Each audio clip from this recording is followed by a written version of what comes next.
With the continuing rain and humidity, I am reminded pleasantly of why I'm here. Hello friends, welcome. An opportunity to relax and come home. I'm home in my kuti. It is the middle of the day, but rather warm, sticky,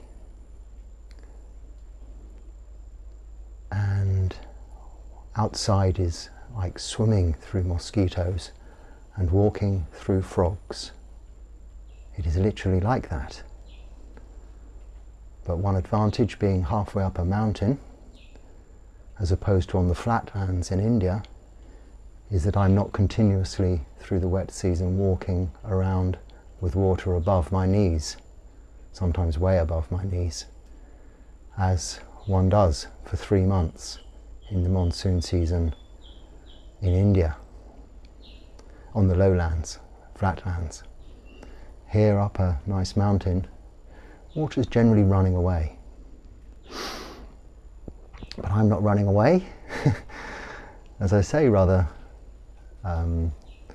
paradoxically, I'm pleasantly reminded as to why I'm here. Much of my learning, much of my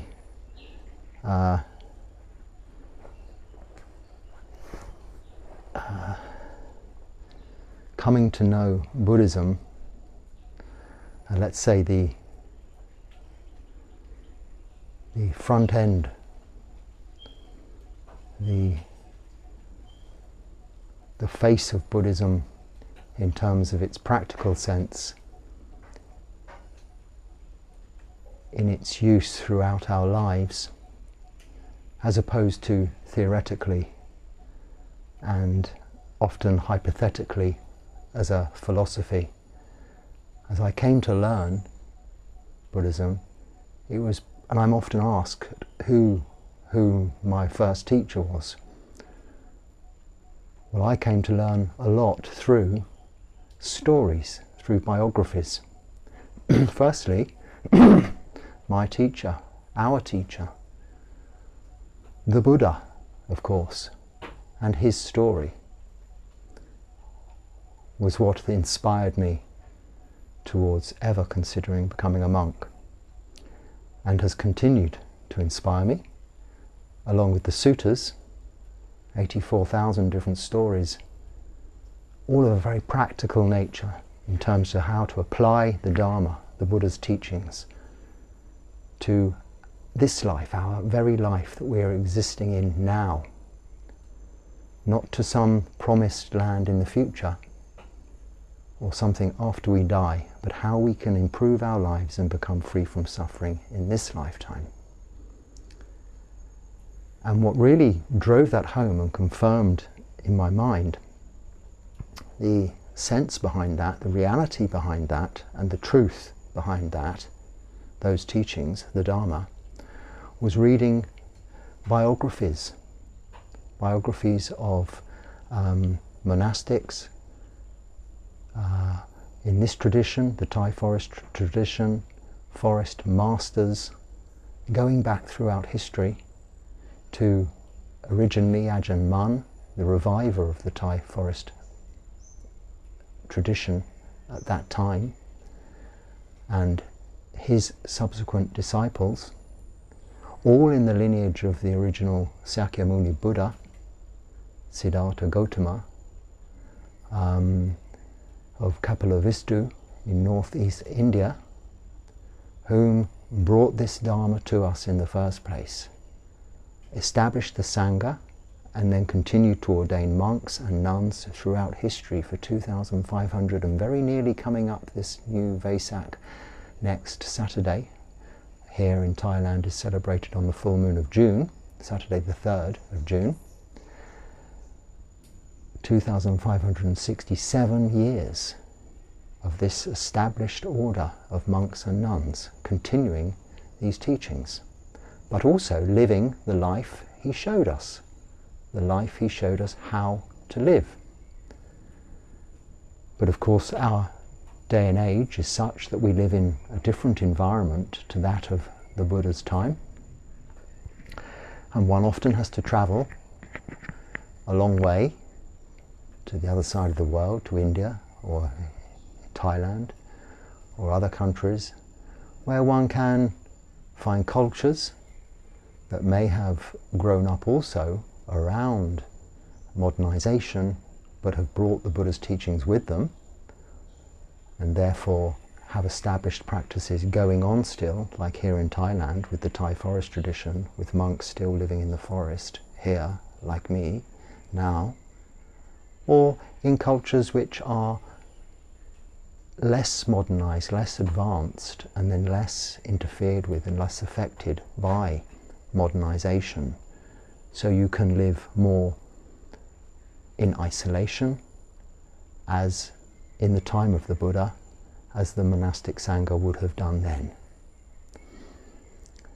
And reading the inspirational, very inspirational biography of Ajahn Mun and his subsequent disciples of Longtar Mahabua, and then of course Ajahn Chah, who was only a disciple of Ajahn Mun, well, in terms of a one-to-one basis for just a few days. But he got fully immersed in his teachings throughout his life.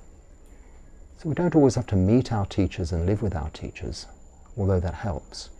We can learn from them, back through a long time now, through books, but now through the wonders of the internet, with access to all kinds of literature and availability in many languages. But Ajahn Longtar Mahabua, Longpo Cha, and then their disciples in the lineage of Longtar Mahabua, Ajahn Panyawado, an Englishman who came to live in Thailand many years ago now, and his biography also, along with Longtar Mahabua's biography. You see how this lineage of biographies goes. Very inspiring to me, especially to read of a man, simple man from Wales, in my own country, the United Kingdom, who first, with his parents, came to live in India, in a place called, in the gold mining times really, with his father, who was an engineer working there.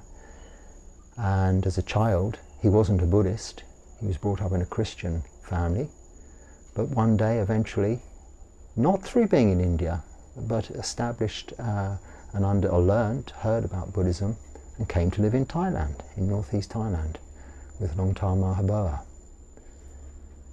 And reading their anecdotes, their stories, there are countless others. Mechi Kao, just to name a nun, a lady, whom is probably also, or was, an arahant, as are the ones I've before mentioned. And then in modern day times, Ajahn Sumedho in the lineage of Ajahn Chah, as well as Ajahn Jayasaro, who wrote the wonderful biography about Ajahn Chah. And Ajahn Jayasaro again from England, who came to live in Thailand and still lives here now.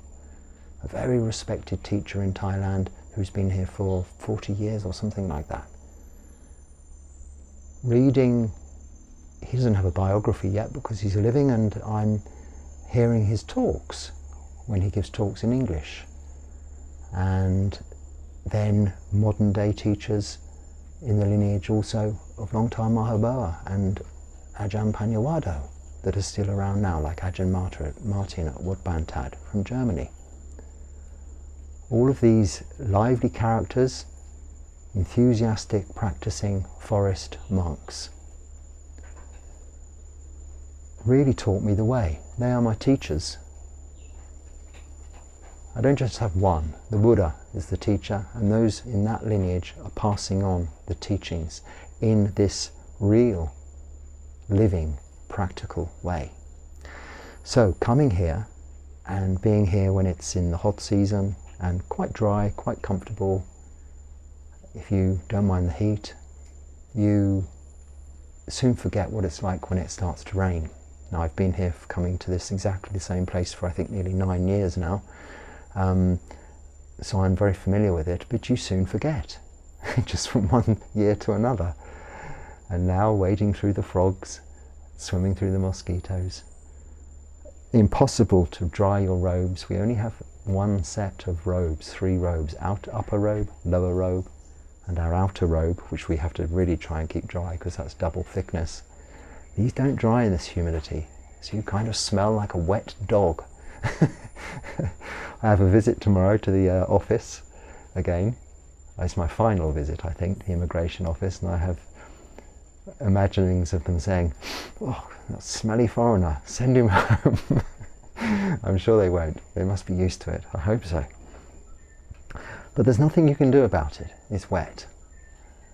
But it's the reason we are here, to experience. And sorry, I just have to keep an eye on the time today, being as is the time of day that it is. It's this experience that I wanted to have through being inspired by those great masters' stories, their biographies. There's an old expression, what doesn't kill you makes you stronger.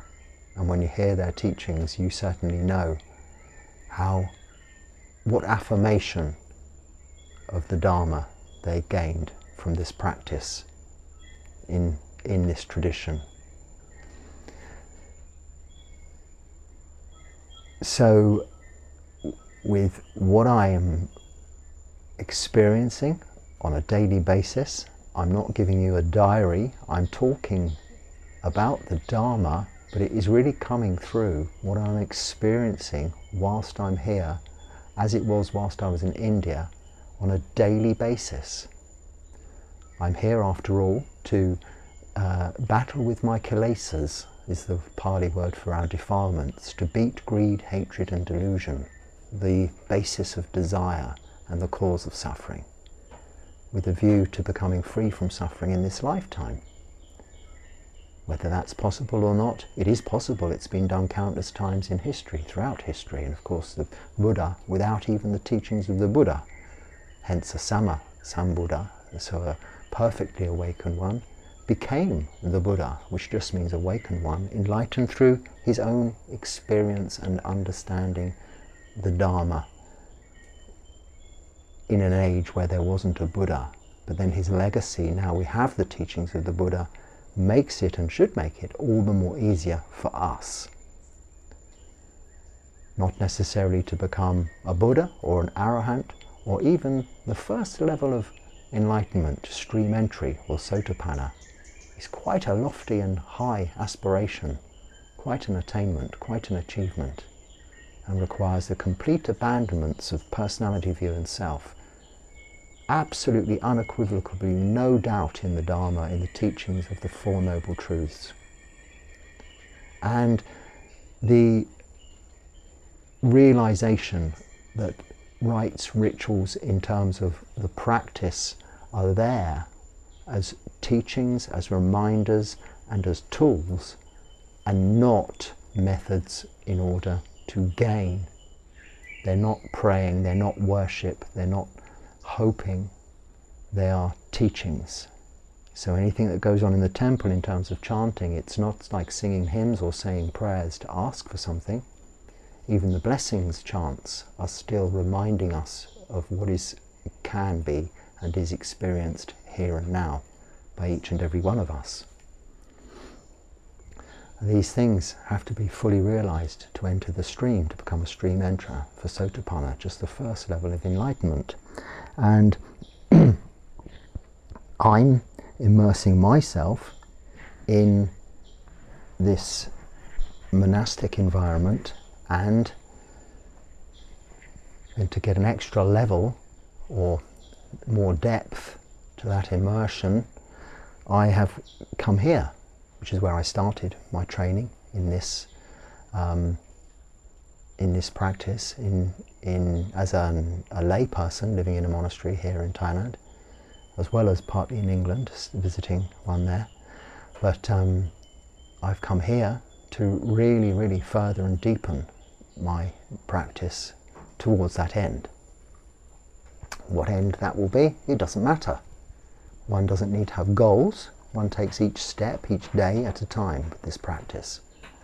Practices diligently and as closely to the teachings of the Buddha as you possibly can. And the best way to do that is to be here in a situation like this, also with other monks living in the same environment and the same situation, continuously being reminded. So I never introduce myself at these videos. There's no introductory music, no stickers, no click here's, clicks there's, or see this or see that, because it's not really my thing to make videos. I'm just sharing with you my experience as I go along.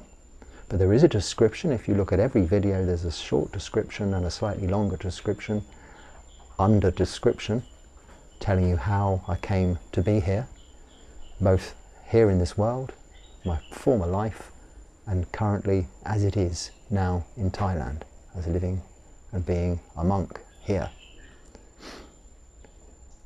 And I hope when you sit and you listen, maybe you don't necessarily listen to all of the words I say,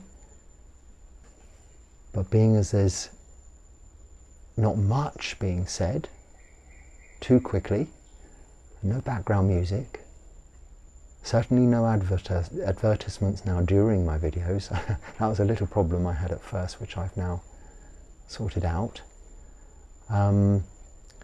You can really experience at home this immersive experience, not of sensual stimulation, not of what we ordinarily watch movies for, or maybe YouTube videos for, or even some educational videos. They're there to stimulate the eye and to get our attention and our hearing, to keep us going back for more.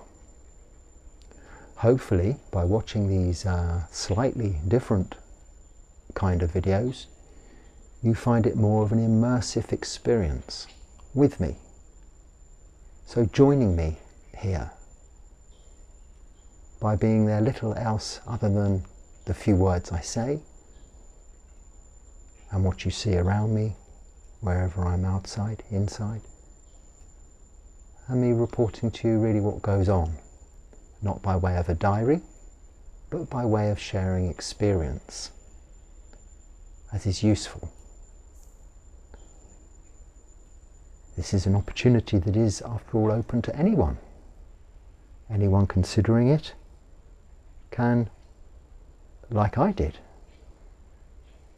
give up home, give up their work, friends, family, everything they have, clothes, and even their names, and they can,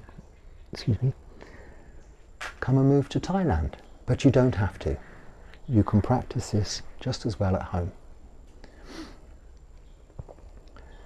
So maybe when you're sitting watching this video, already you've moved, shuffled around a little bit in your seat. You might even be having it playing in your ears, walking around doing things. Do you think when you're often sitting at home, and you're watching, you're on a comfortable sofa with very little in the way of discomfort, and yet you still are moving around, even at bed in the night time when you're in a comfortable bed, you're moving around all the time. Now, why is this? Because you're uncomfortable. You need to move. I'm sitting here on a hard floor. This isn't a cushion, this is just a thin piece of material. And one of these mat things underneath. And this is also where I sleep. But because I've spent many years practicing meditation, I'm not moving around too much, shuffling. Because I've learnt that once established a position, once you've established a comfortable position, and really, a position that's been handed down through generations, for millennia, of other practitioners and monastics, this way we sit, you can sit for a long time without moving. which is what we do in meditation. But you can observe and watch when you're at home how much you do move around when you're not really comfortable. And what I observe and what's interesting is that when I am, say I'm here sitting talking to you and one mosquito comes in, I'll, a mosquito's coming in like this.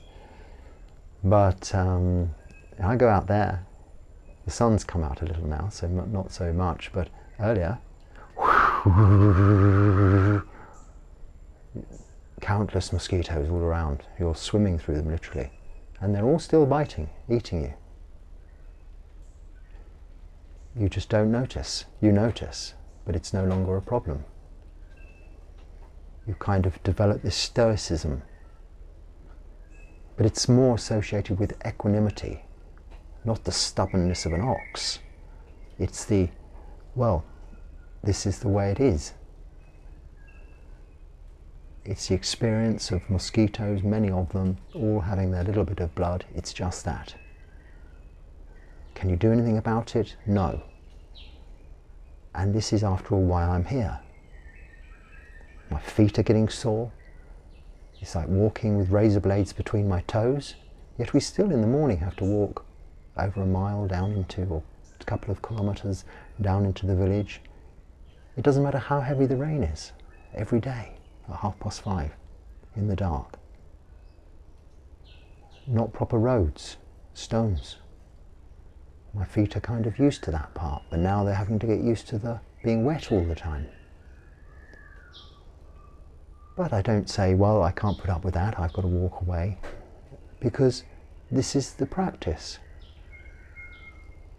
This is developing what we call in the Pali word khanti, patient endurance. Now, this isn't undue suffering, it's not some ascetic practice. It isn't trying to sleep on beds of nails. It's the middle way. Okay, the middle way, as described by the Buddha, to some extent might be considered in this modern day and age a little austere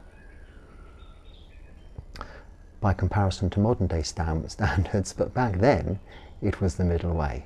So let's say it's a little bit more on the harsh side of middle, but it's been done. Now, if I hadn't read all of these biographies in my years leading up to this, maybe I would consider it something that isn't possible. Maybe if I'd only ever heard of Indian monks or Thai monks or monks of different nations and not from my own country, I'd say, well, it's a cultural thing. English people can't live like that. But knowing English people have done and still are, and all nations do and continue to, many Thai monks go and live in England. How much of a different cultural change is that? Like Indians going to live in India, in England, vice versa. This helps us establish equanimity to what's going on, not to run away. So when a mosquito comes along, the tendency is not to swat or kill the mosquito. Of course, through doing that, you'd be breaking the first precept, 5 precepts, and certainly as a monk we can't do that. But also, there's no point. Another one will come along. Let him have his dinner and leave. He also takes the stingy bit, the anticoagulant with him if you let them finish. So it's not so much of a rash. These bodies are very tough. And likewise, our minds. When we develop this patient endurance in physicality, so next time you're sitting on the sofa and you want to move, don't.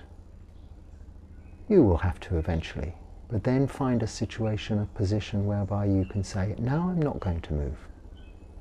After all, if the film really gets exciting and you're immersed in the movie, you won't move, you'll sit there frozen, like you do in the cinema. And it's not so comfortable. Well, I haven't been to the cinema for a long time, but when I used to go, it was never very comfortable. But you were so immersed in what you were watching, you didn't need to move. You didn't need to spread this way and that way, lay down, get up again, sit down, turn the thing off, go to the fridge, come back. You didn't do all this. You sat through the whole movie.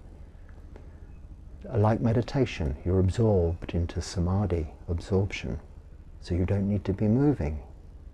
The hindrances of sensual desire, of ill will, hatred, of tiredness, restlessness and doubt don't affect you so much when you're fully absorbed, like in a movie, like in meditation, in samadhi.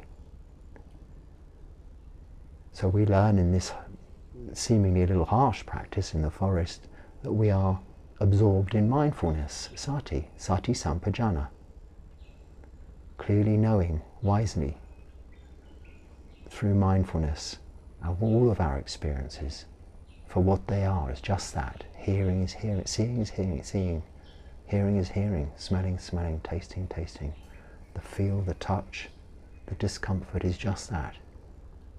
And what your thoughts are doing, how you're thinking, those thoughts are arising, urging you to react.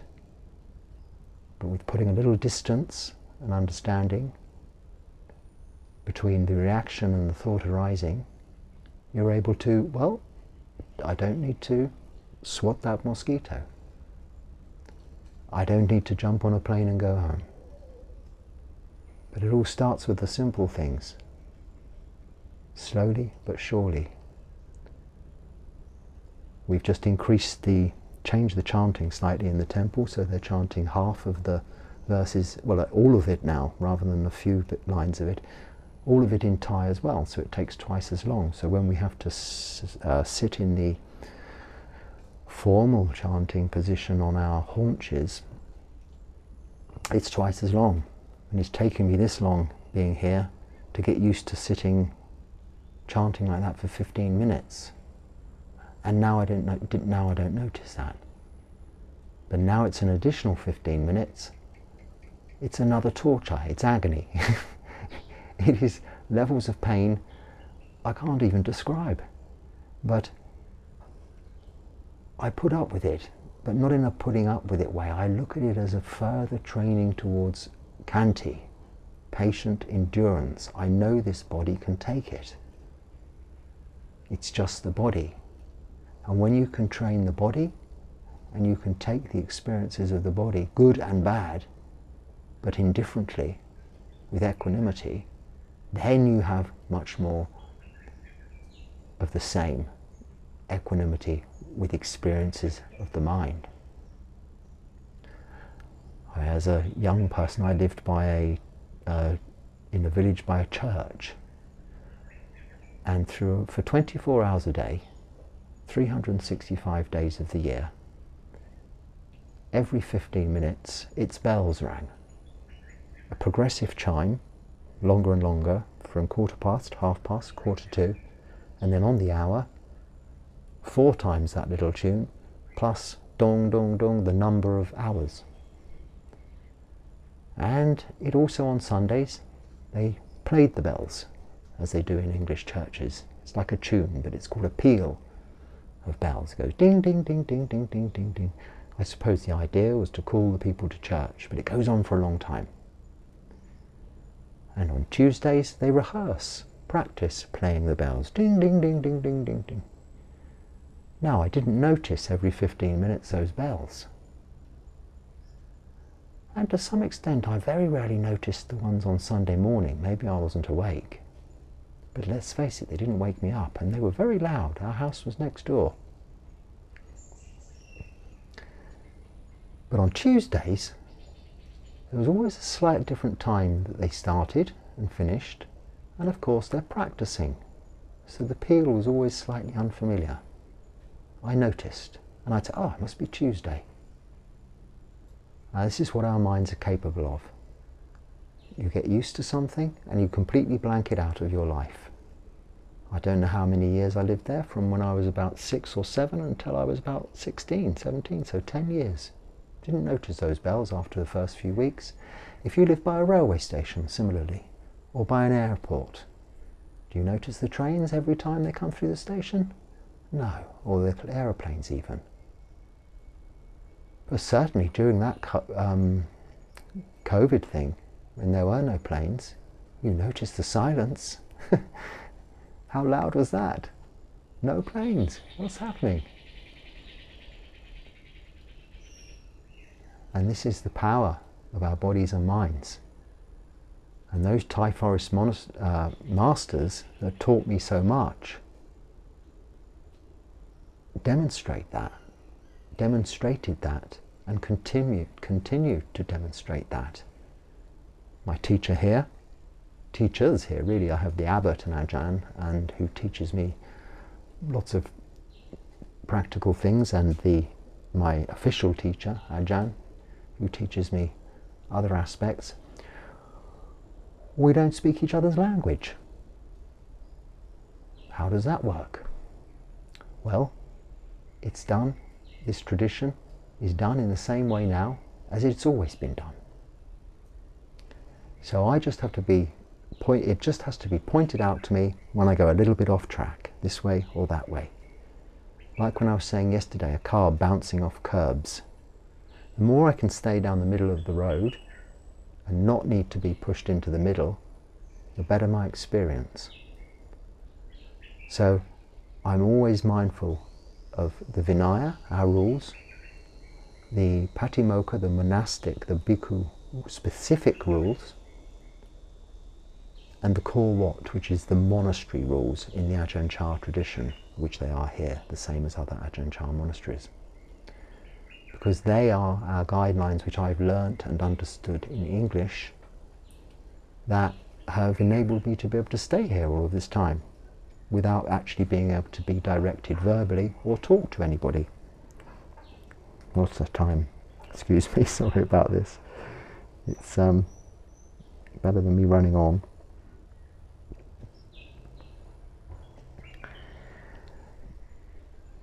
And I'm very grateful that they allow me to stay, and also I'm very honoured that I'm staying with monastics who have been living in this experience fully immersed for over 10 years plus,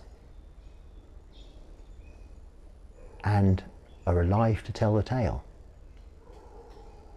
So when I'm in my kuti here at night and thunder seems to sound like all-out war, it's like gun and cannon fire. It doesn't seem like thunder I'm used to here, and lightning which illuminates this little hut because it's got open slats. So I'm wide awake and the rain starts lashing down on the tin roof. I think this is an opportunity to be with my thoughts. How is my mind reacting? Unfortunately now, I've been doing this for quite some time, and very often its reaction is some kind of amusement, which is why I'm often chuckling or smiling about these things, which similarly is a bit of a reaction which one needs to train to become equanimous and not necessarily laugh or find it amusing that circumstances are difficult. But let's face it, that's considerably better than crying or being defeated by negative emotions. Because I do see the bright side, I do see the funny side. I remember in India when I was wading through thick water, deep, well it's thick too, deep water, it's thick because it's not clear water we're talking about.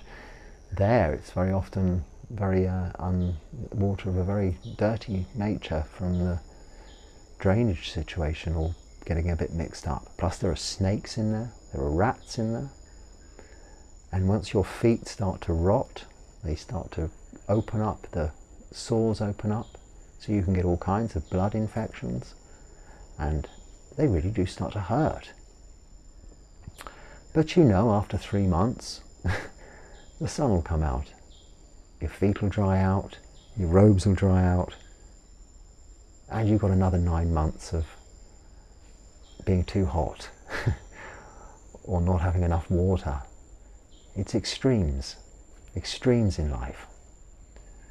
But we remain equanimous. How do we do that? It's only done through meditation. By sitting and practicing meditation, and in order to do this you have to have the foundations, the groundings of sila, samadhi, panya. Sila is moral virtue, keeping precepts, no killing, stealing, sexual misconduct, lying or taking of intoxicants. 5, just 5 for you lay people. Monks have many more, but that's just to support those first 5 really, and of course for celibate. But that grounding means that the hindrances in meditation don't come up. Worries about the past, worries about the future, they're not so much there, because if you've done nothing wrong, you've nothing to worry about the past and nothing to worry about the future. And even if you've made a resolute determination not to do it again, you're not absolved of your sins, the karma hasn't been erased, but you have confidence in yourself you will not do it again. And there's no better encouragement for going forward.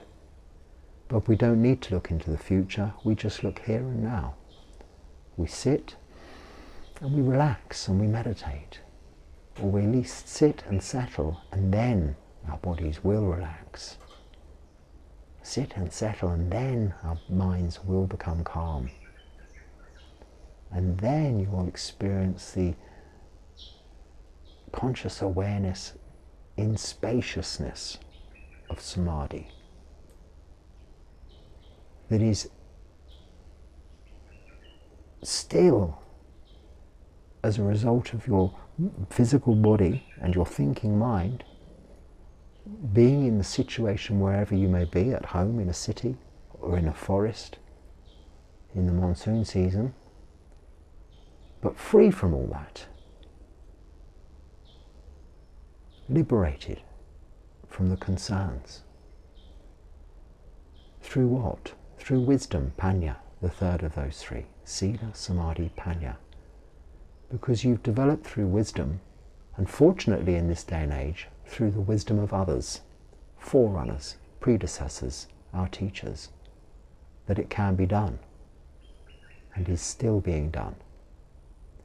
If it wasn't for the confidence that I gained through that reading of those biographies, those experienced forest masters, I don't know whether I would have continued with this practice, because at first it is very difficult.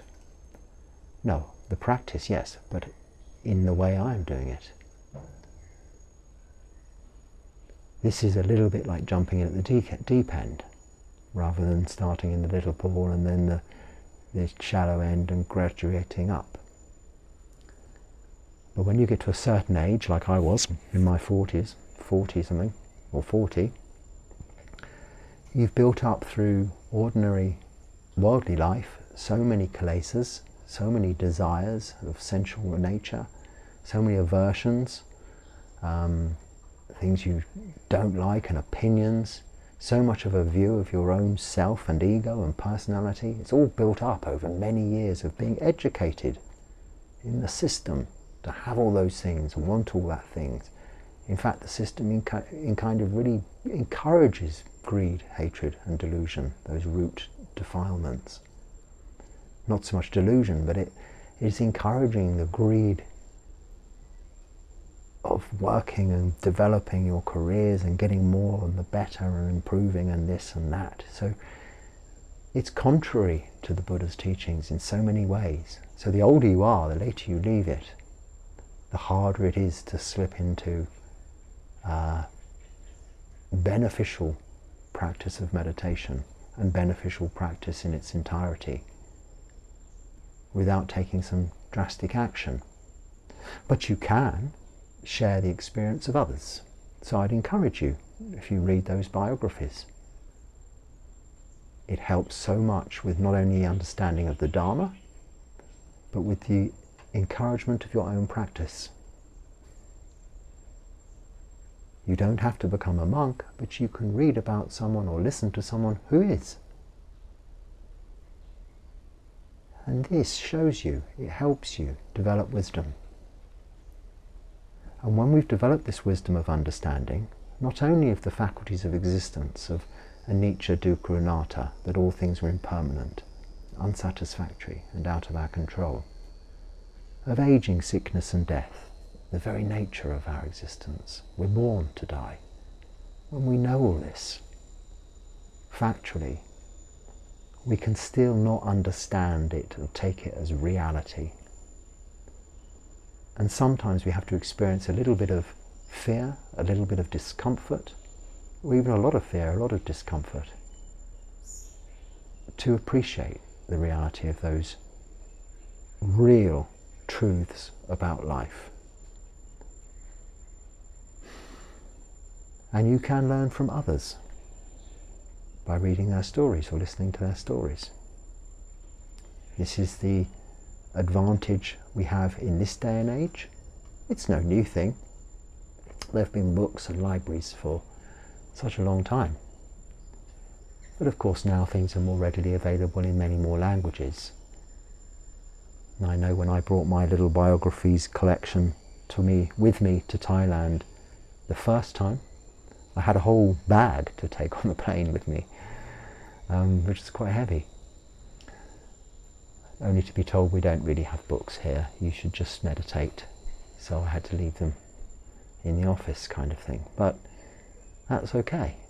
I'd read them, and now was the time to do it, rather than read about it, to actually do it. So I continue doing it, and I will continue as long as you're watching, and thank you for watching, and thank you also for subscribing, if you've subscribed.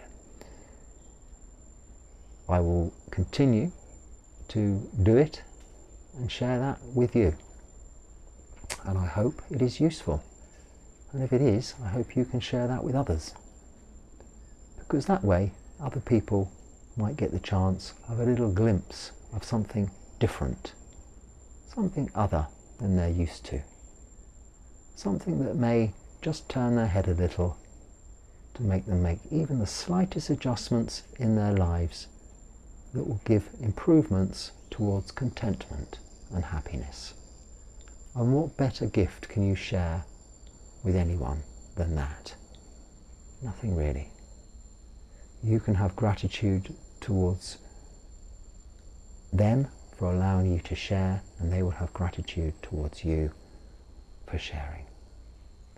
And gratitude is very much the tool for establishing all of the positive aspects and wholesome mind states in this life that we can have for both happiness and success and positivity. So I shall leave it there, and thank you for watching.